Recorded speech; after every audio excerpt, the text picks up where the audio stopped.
So with the Los Angeles Lakers, they didn't make the postseason, and you acquire LeBron James, arguably the best NBA player in today's game, and they just parted ways with Luke Walton. What do you think? What's next for him, I should say? Well, let's go back. Parting ways means that they mutually agreed to, we're no longer. Make it sound a little nicer. Yeah, make it sound a little nicer. But I think it was an internal deal. And so it was an internal deal with Magic wanted to get rid of Luke early in the season. And actually wanted to fire Rob Pelinka, who was Kobe's ex-agent, right? So all these Laker ties. Right.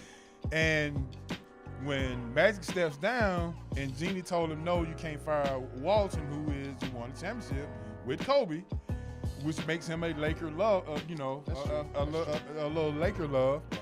And when she said, no, you can't fire neither one of them, and he steps down, but then you mutually parted ways.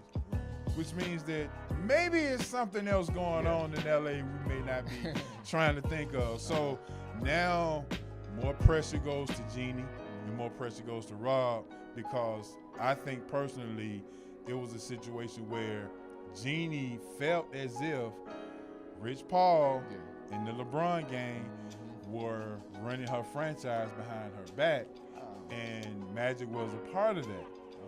But once she said, we're going to put a stop to this and let's do it, and now Magic has stepped down and you did not want your franchise to be ran behind your back, but now what are you going to do? Exactly. Who fixes the issue? It seems like now you're going to kind of buy in to the situation now because you stuck with Rob Pelinka.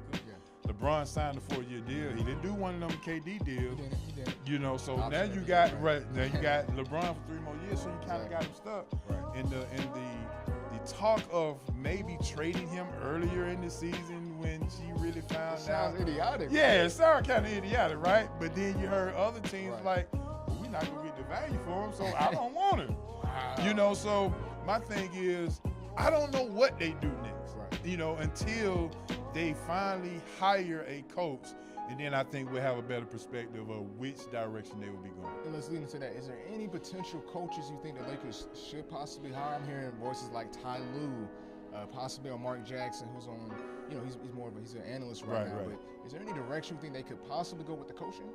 If Ty Lue is the coach, I think it says that straight LeBron. LeBron has resurfaced in LA, so to speak.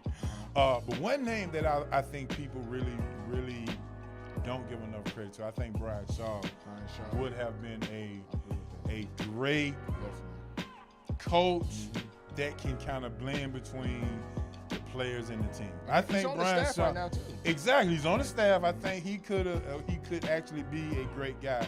Now, one thing we got to talk about as well along with that is, do you bring in the GM or the president before you bring in the coach? That's true. Because now they're saying Pelinka would have more power, but are you going to actually bring in a president guy like Jerry West, and his son is actually working for the Lakers? Right.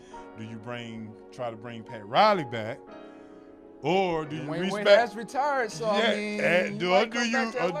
you really reach back and say, Phil, can you come help me out?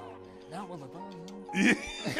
Exactly. Right. So I think first we may want to see if they're going to hire a president of basketball operations, and then see which coach they would want to bring in. Because if you hire a coach before you bring in the president, I think you're going to add to the problem.